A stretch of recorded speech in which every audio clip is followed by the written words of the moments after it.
Hi, this is Bill with Polar3D. Today I want to show you how to use the software for driving your Printrbot Printrbelt and other printers like it. We're going to start off today by looking at Repetier.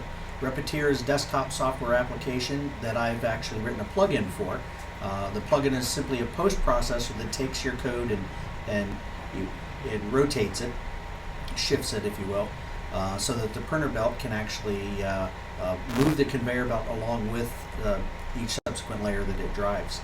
After the Repetier software, we're going to go ahead and pop over and take a look at the Polar Cloud to show you how you can utilize it to access your printer from anywhere in the world with as many users as you want, as well as many jobs as you want. So any user can queue jobs to the printer. When you start the print, it will continuously print all the way through until all of those jobs are complete. You can stop the jobs, you can reorder the jobs, you can add and remove to the queue while it's actually printing without any ill effects. So let's start off by popping over into our desktop here, and we'll take a look at Repetier. Repetier host, I'm actually using an older version, but the post processor will work with any of them. The one thing, there are a couple minor little things that we want to take into account when we're building our application, or building our model.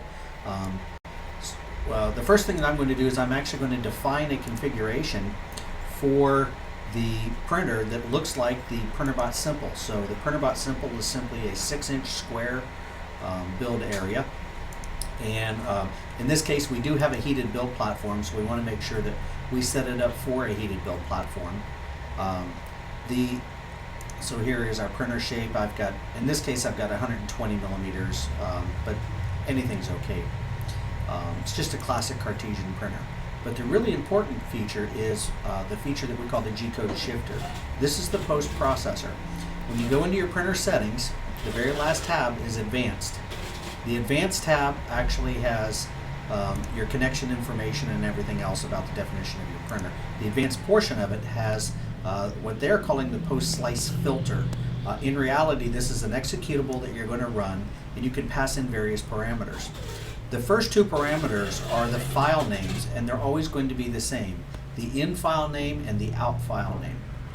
The third parameter in this case is a -2 in my case. This is going to be different from printer to printer.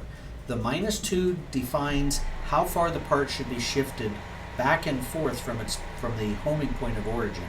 And the idea here is that if you use a negative value, the nozzle will get closer to the build plate. If you use a positive value, the nozzle will get further away from the build plate. And this is actually moving it back and forth by millimeters. So in this case, I'm moving it backwards 2 millimeters to put the nozzle in contact with the build plate without actually pushing into the build plate. The second parameter is how far we want to shift the y-axis, and in this case we don't want to. There's no reason to shift it. The third parameter, this third numeric parameter I should say, in this case is 45.1. This happens to be a value that I call gain, and what it is normally the printer prints at 35 degrees, but there is a skew where, for example, the metal frame might not be perfect. And what you're going to do is you're going to adjust that skewing angle just a little bit. And this is, it's really a function of, when you think about it, it's a 90 degree and we're right in the middle. What we're actually looking for is a skew forward and backward. So in this case, I actually have a skew of 1/10 of 1 degree to the forward portion. So it's actually moving at 1/10 of 1 degree. So it's 45.1.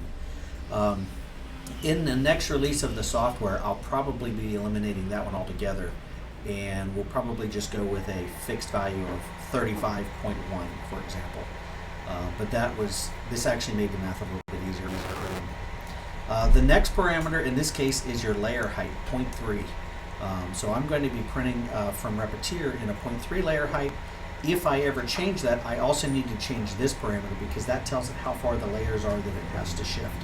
Again, a later version of this in the future will eliminate this parameter as well. We're going to go with an automatic sense of the Z layer height, so we don't have to worry about this parameter.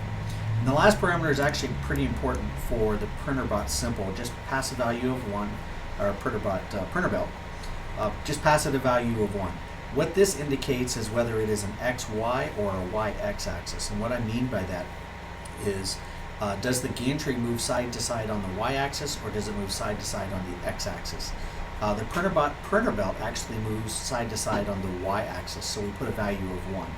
If it was like my original Flash FDM printer, that value would be 0, indicating that the side-to-side motion is actually the x-axis. And that's all there is to that. Make sure you check the run filter after every slice, because it won't actually post-process it if you don't have this value. So let me go ahead and load a part here, and we'll just pick something simple. I don't know what this test is. Oh, that'll work. Let's actually, let's not do that one. Let's find I just cleaned up my desktop.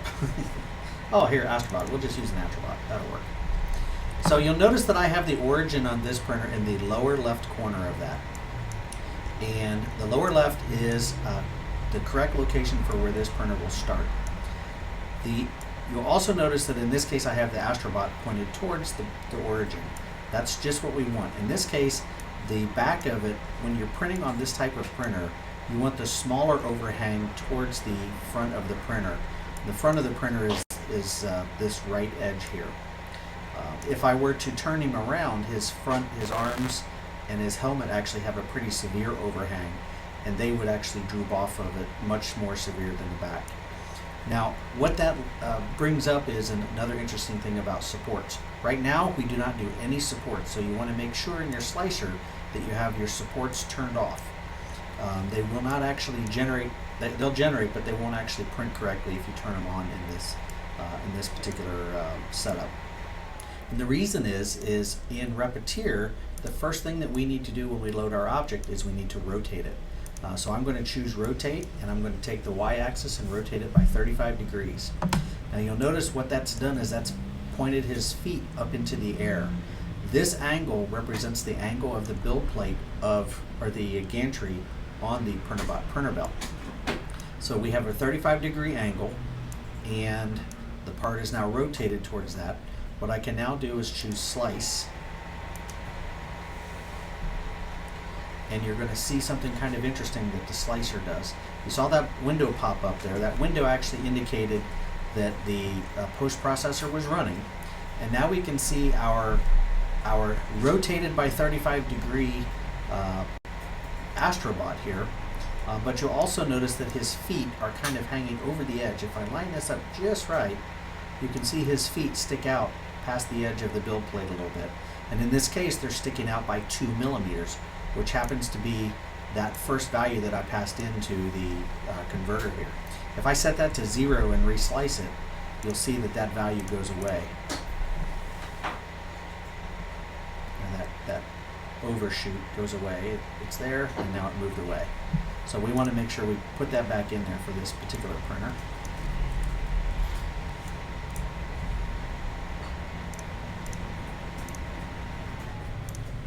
So this also brings up configuration for slicing. On the Printrbot Printrbelt, we have a different set of start and end G codes. Our start G code, first off, is simply turning off the fan and setting up absolute positioning. We then home X and then home Y, and we're going to home these individually. You can actually home them on the same line, but you want to make sure you don't home Z at this particular point. We're still working on the firmware. Brooke has actually stated that on his particular machine he does home the Z, but he's added a Z switch. There is no Z switch on mine. I'm actually getting ready to add one for testing a little bit later on. But for now, it's not really needed if you follow this script. We then go ahead and move to the home position and reset the extruder. We then go ahead and warm up our bed. Now this Printrbelt actually has a heated build plate that is under only half of the build plate. So even though the build plate's 12 inches long, the heated portion is only under the first 6 inches. So we want to make sure that that gets hot. There's a large heat sink, the large build plate above that, and we have to heat up that whole thing. But the hottest portion is going to be right where we're printing. The reason we do that is we want it to be hot where we're printing, but later on we want it to cool down so that the part can release from the belt as it's actually being pulled off the belt. So we're going to heat up our bed and then go ahead and heat up the extruder. Once we're done with that, we'll reset the extruder. We will then this next few lines of code actually goes through here, and it does what I call the purge line. It starts the extruder running, creates a little test pile, and then it does a stripe all the way across. That serves two purposes. First off, it clears the nozzle and makes sure the print's running, but it also actually kind of gives us an edge that we can print against for the very first part of our print. Sometimes you might have very small surface areas, and you want to make sure that you get a good stick on that very first portions of it. I actually print with a bed at 85 degrees Celsius. That's pretty hot for PLA, but it tends to work really good for this. I also have a cooling fan on the hot end to actually cool the part, and I have a cooling fan blowing across the edge of the belt where the parts are actually coming off of it, just to allow it to release a little bit better. Now our NG code, it was really nothing fancy. I'm just turning off all of the elements that we had turned on, and then the last thing I do is I simply do a home X, home Y, and that just moves the nozzle off the build plate. So let's go ahead and slice this. And you'll see my feet will pop out past the edge. And now I can simply connect to this. This is actually simply connected through a serial port, in this case COM14 at 115.2. Now 115.2 is, I'm actually connected through the Polar3D Raspberry Pi image. And we actually support a serial connection through the serial interface of the Raspberry Pi connected through. We actually will just pass the code right directly through to the printer board. This particular machine is using a standard printer board F6 board, and the Raspberry Pi is simply plugged into that through standard USB. So we'll go ahead and connect, and now that we're connected, I can simply hit run, and we can pop over and see the printer here now. And now that we see the printer, the view that you see on the printer is actually a camera that I have mounted to the top of it. And at this point, it's simply going to heat up and start printing when it gets to temperature. It's going to take a few minutes to get to temperature, so let's cut right to that.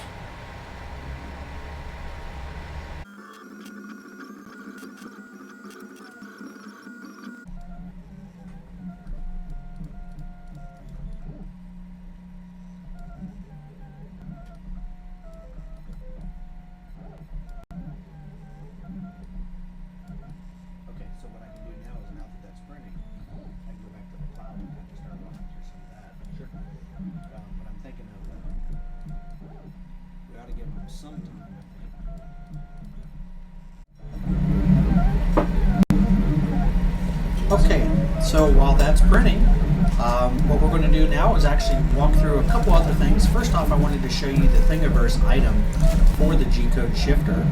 This is actually going to be completely open source. So if we go over to Thingiverse, you can see the thing number is 2358314. And right now what I have out there is the C# file that represents the code that you're seeing here. Like I said, we're going to have a newer version. I've actually done a couple changes since, and I just need to push them. But this will show you kind of what I've already shown you so far, how you rotate the object and how it then shifts it. So now that we have the desktop version out of the way, by the way, that plugin should work with any of the browsers. Right now there's an issue with Simplify 3D, but I will have that fixed as well. We already know what's going on there.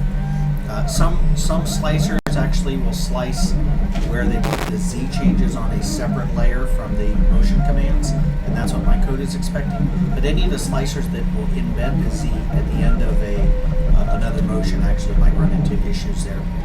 So some slicers actually take advantage of the fact that they can move the Z while they're wiping the nozzle, for example, and that will cause issues. So the new version of the software will actually be able to detect that and use that. So let's go back over to the Polar Cloud now.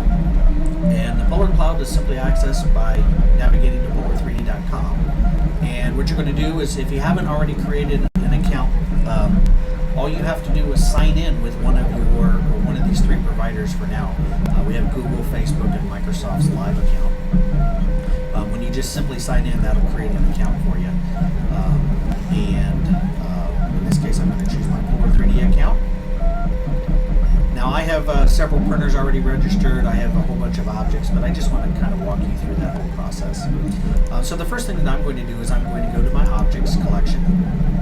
And And you can see here that objects are broken up into 3 different groups. We have my own private objects. We have our shared objects. These are objects that other individuals have shared with me. And then these are the public objects over here. So think of this as more like items that you might find on Thingiverse that somebody used or something like that. Or that somebody created that they wanted to share with everybody. Back over on my private objects, I'm just going to go ahead and choose upload. And I'm going to upload it either directly from my computer, or I can go to my Google Drive account and pull in any of the STL files that I have out there. So I'm just going to go back and go to a local file here. And I had on the desktop earlier, I was in the working, here's the same Astrobot. This is the old MakerBot Astrobot from years ago.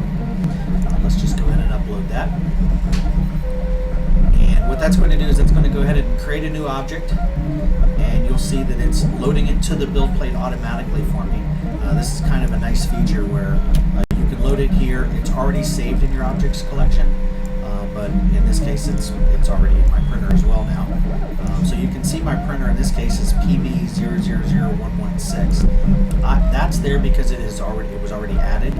If your printer does not have hasn't been added to the cloud yet, you can actually go to the printers tab here and choose add, and it's going to ask you for a serial number. You can actually pick various different types of printers here. You can see there's quite a number of printers inside of here. One of the cool new things that we've recently added support for is Octoprint. So anybody that's using Octoprint can actually add their printer to the cloud as well. And so we're going to have the Printrbot Printrbelt, and again, printers like it also running on Octoprint. So you'll have your choice of using our cloud or using Octoprint, either one. But I have that printer here. I can go into my Printrbot Printrbelt. Here you can see it's still printing the Astrobot from the one that I loaded earlier. And in this case, you can see that it says 0 jobs queued down here at the bottom. Well, let's go ahead and change that. Let's go ahead and go back to our objects.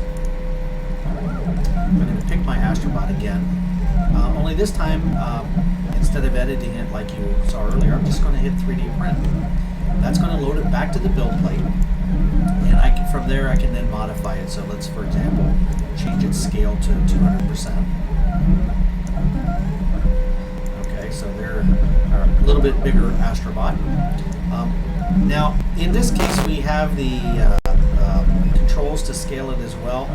You know, those are kind of handy if you want to scale, the whole thing. We have the scale uniformly, which no matter which one you choose, it'll scale them all the same way. You can unlock that and scale them individually if you wanted to do that. On the Printrbot Printrbelt style printers, moving them around really doesn't do much unless you want to have 2 objects side by side while they're printing.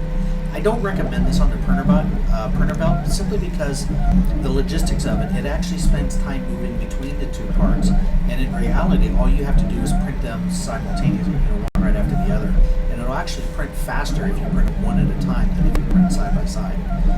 Now if there was a scenario where you wanted to do that, you could certainly have multiple objects, and you could even have them filling up the whole build plate.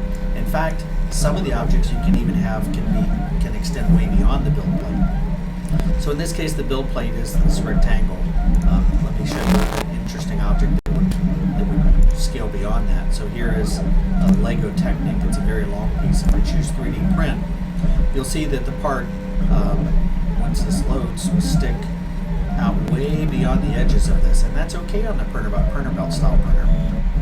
What will happen is the entire object will get shifted into the 35 degrees, and we'll slice it, and it'll actually print it as long as the conveyor belt can handle it, and which means basically as long as you can support the object coming off the end of the printer. So here it's just about loaded. It's a pretty big file actually. We have the Microsoft loading thing. There we go. So in this case, you can see that the object fits way off the build plate. And that's okay. All you have to do is hit print. It will still print this just fine. Let's go back to my Astrobot.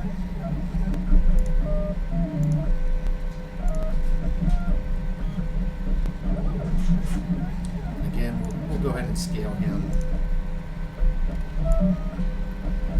Now, as I mentioned earlier, we don't do supports. So you want to make sure that when you're loading an object, that you want the least amount of supports. You know, as the part is angled, it's going to be printing this portion first, and we're rotating at 35 degrees. So what we want to do is we want to make sure that, like for example, on this guy's, when we rotate this, we don't need supports on these angles. Okay, so if you can orient the part so that you don't need supports at the leading edge, most of the time it's going to print okay. Here are a couple of examples of parts. This is just a standard cube that I was printing from BlocksCAD. This is one of their standard models. And you can see in this case that I printed all the way around with no supports at all. There was only one minor little droop on the entire thing. Works pretty good. What's really neat about these parts like this is when you print on a Printrbelt style printer like this, is that if you can see the angles, the layers are actually diagonal through the part. So on the sides of it, they're all angled. On the front, they're vertical or horizontal like this, and on the top, they're also horizontal, which is kind of interesting. Because it's built from this first corner all the way out like that, it leaves some interesting artifacts. Okay, so now that that print is done on the Printrbelt, let's go ahead and start the second print. So what I can do, if I want to, I can go in and I can edit all of the settings for this. So in this case, it's a 0.6 degree or 0.6 layer height with a print speed of 45. You can see my bed temperature and my PLA temperature. Again, make sure you have no supports turned on here. Generating supports really isn't going to do anything for you. Let's just put it that way. So don't even try it. We also have our advanced settings, so your speeds for your infill. You have your filament speeds, your traction settings. Again, make sure in this case we turn off Z-hop if you happen to have it. Don't use it on here because remember the belt is the Z and there's no reason to move the belt backwards and forwards during that. My wall thickness in this case is 2. Again, I'm using a 0.75 millimeter nozzle on this. So my extrusion width and layer height, I'm actually setting it at 0.6. It's kind of coarse for this, but it actually does make for a nice fast print. And of course you saw that the previous print I just did at 0.3 millimeters. So again, I have the same G code that I had in Repetier. In fact, it's exactly the same, except I have the parameters here that we're injecting in, the temperature for the bed and the temperature for the extruder 0. Again, if you had multiple extruders on your particular machine, you could also set those in that point. And then what we're going to do is we're just going to hit print. So I haven't made any changes. I loaded the part, I scaled it up to 200%, and I hit print. And what this is going to do, this is going to take me back to the printer page. And you can see that in this printer page, this is kind of nice. This is the print I just finished over there. It is actually telling me that I'm on the serial port, so I'm going to disconnect the serial port from the computer so that so that I can actually go back into regular mode. And it takes about 60 seconds for it to detect that. Typically it's between 30 and 60 seconds, but pretty shortly we'll see that that thing pops back over here. While it's doing that though, I want to point out that we have our Astrobot down here in the bottom of the queue. It's kind of a neat thing. You can see that there is one item queued up for this printer. But one of the cool things about the Polar Cloud is that not only do we have the queue management system built here, we can actually go through here and we can manage the printers. We can look at the items that are queued. We can look at all of the history of everything that we've printed. So here is a small piece that I printed earlier. That's this piece here that I had to print. This is a repair part for the printer. This is the very, very first version of the printer that Brooke built. And this is a piece of a tensioner that broke, so I printed a new one. Here we can see a bunch of gliders. If you've been following my Twitter feed, you'll see that there was a bunch of gliders that we're printing here. So let's just pick this last one here and take a look at that. When I click on it, you can see the details here.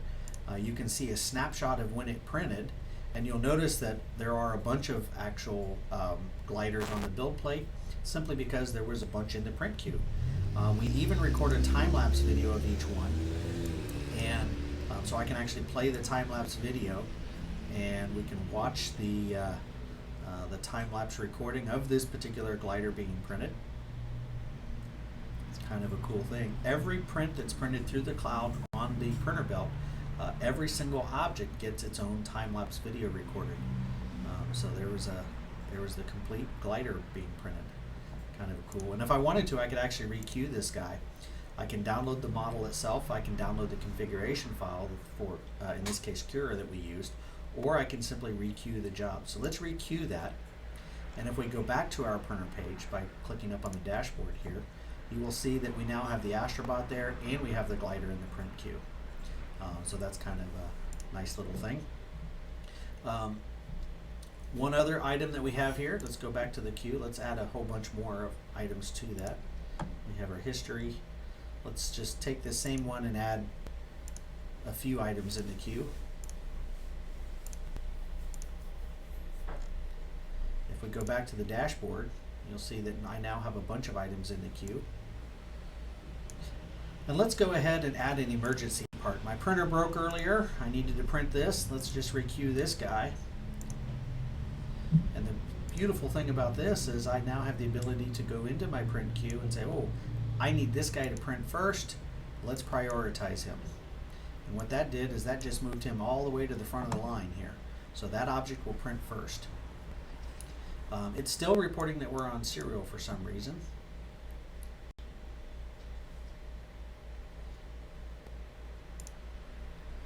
Let's see if we can get the printer to respond by telling it to stop. Okay, so let's go ahead and hit start. And we see that the printer says waiting for a response. When this changes to preparing, we'll know that the printer has acknowledged that. We can actually pop over to the local side and see, oh, it's already homed it, so it's already completed slicing. And it says printing. We can now see that the bed and the extruder are now warming up. And it's going to start printing our little Printrbot fix object here. Immediately following that, it will go ahead and automatically print the Astrobot and all of these other gliders that are in the queue. Now, while this is happening, let's say I wanted to print one of these gliders first. I can just prioritize that job. You'll notice that it didn't stop the Printrbot fix. It just moved the glider up to be the next one to print. We can't stop the one that's already in progress. Well, you could stop it this way, but this allows it to continue automatically, so you can prioritize your jobs however you want, even while they're actually being printed. The other things that we can do here, we can remove items from the queue. Let's go ahead and remove these other remaining gliders. And then finally, let's go ahead and add a whole new object altogether. We had that big giant Lego Technic one. Let's make a smaller one. We'll just hit print on that. And again, I'm not going to make any changes.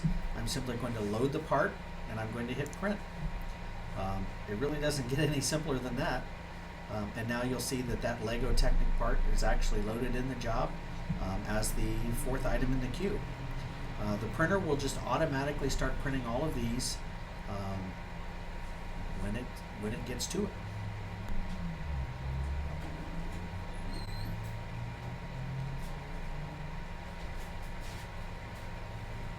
So let's wait for the printer to warm up here a little bit, and we'll go ahead and let it start.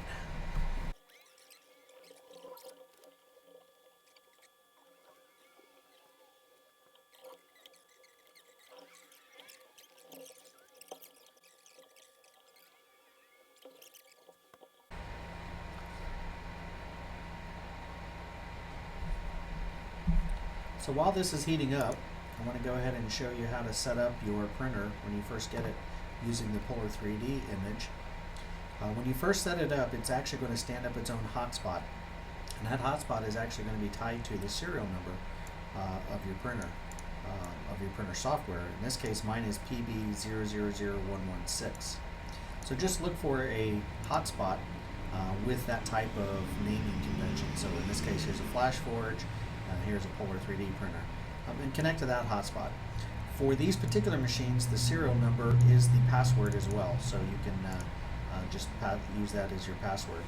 Once you get connected, the next thing you're going to want to do is you're going to want to connect your network.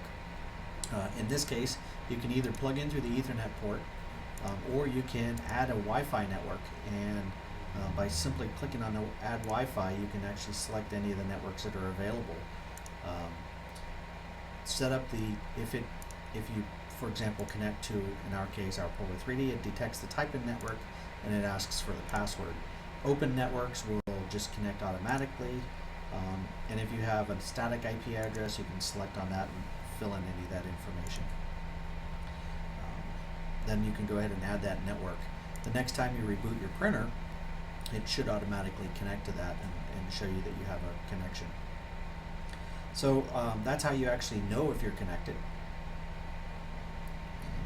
There's also a security tab that also allows you to define security for your machine. So you can set up a password to prevent people from logging into it. You can change the password, and you can reset your networks, remove any existing networks that you have, as well as reset the printer from the Polar Cloud, so that removes it from the cloud listings. So back over here, where you can see we're almost up to temperature here. We're at 85 on the heat bed and almost 200 on the nozzle temperature, which we are actually printing at 210, so we'll be starting here in just a second. The nice thing about this is that there is actually nothing for us to do except sit and wait. And like I said earlier, each print job that we have will actually record its own time-lapse video, so we can go ahead and let this run out and come back when it's all done.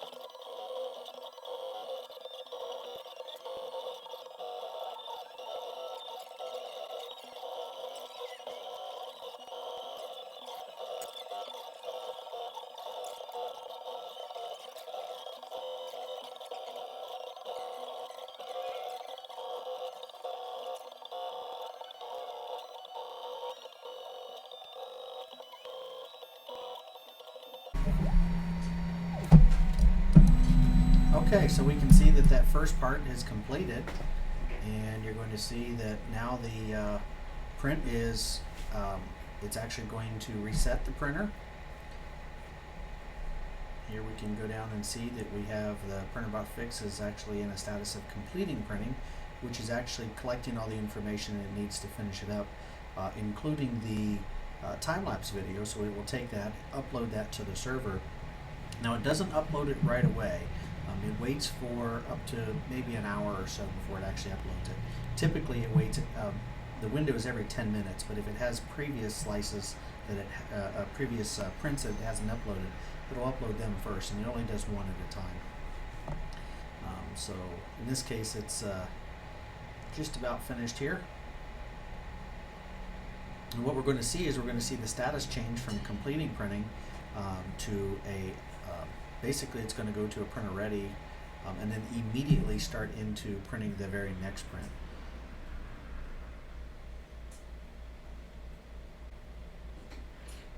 There we go, ready to print.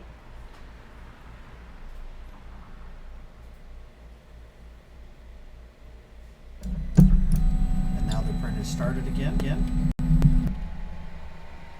So now it'll print the glider.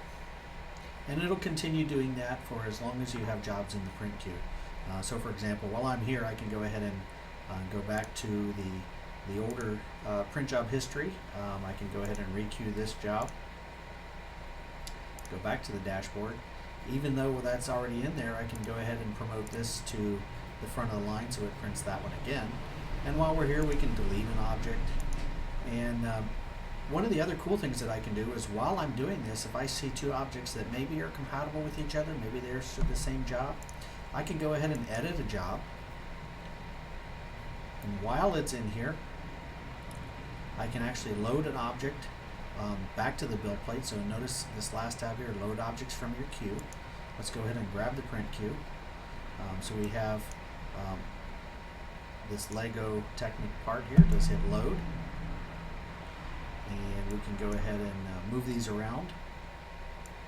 So let's move that one to there. Let's move that one to there. So now I have the two parts side by side. I can go ahead and say print. Notice it says save print job. Now that I have these two objects, it's asking me if I would like to save it back to the existing job or to completely create a new job. So let's go ahead and save it to the existing job. And now that it's in there, you see that I have both objects in there. I can then go ahead and remove this object from the queue. So now I have just the two jobs remaining, and the one job has the two parts combined. So that's kind of a handy little feature there that you can play around with. Like I said, I found out that it's actually easier if you just leave those separate. They'll actually print out individually faster, but in this case, they'll both print out at the same time, and they'll both complete at the same time, which means that there's a small transition between the head moving between the two parts as it goes through. Another way of doing that is you could have stacked them end to end, and they would then print simultaneously as a single job. So let's go back to our print queue here, or our history, and we can see that we have that those items that are in the print queue. I actually have, let's go ahead and refresh this.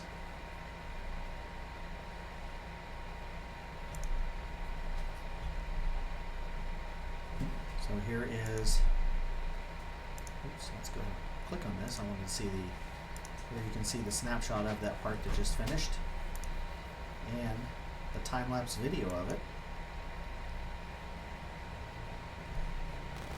So it takes a few seconds for, while this is at the beginning, while the printer is warming up here. And there's the print job starting.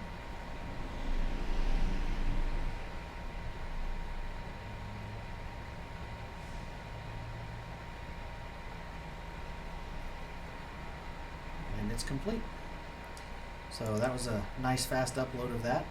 These other two items are the ones that I actually removed from the queue. You can see the X's in here indicating that I've actually deleted those items from the queue. That's why they show up in the history.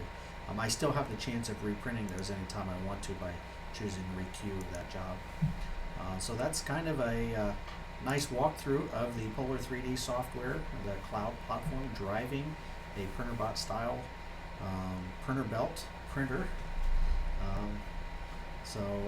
Just as a nice final shout out, I want to thank Brooke. Notice it says hi Brooke in the background of the camera image here. I want to thank him for all his hard work on this printer. Done a fantastic job. I think this type of printer with our cloud software, being able to drive it with multiple users, sending multiple jobs and reordering, reprinting, and allowing the automation of printing to happen is really a huge win for the 3D printing community in general. So with that, have fun with it.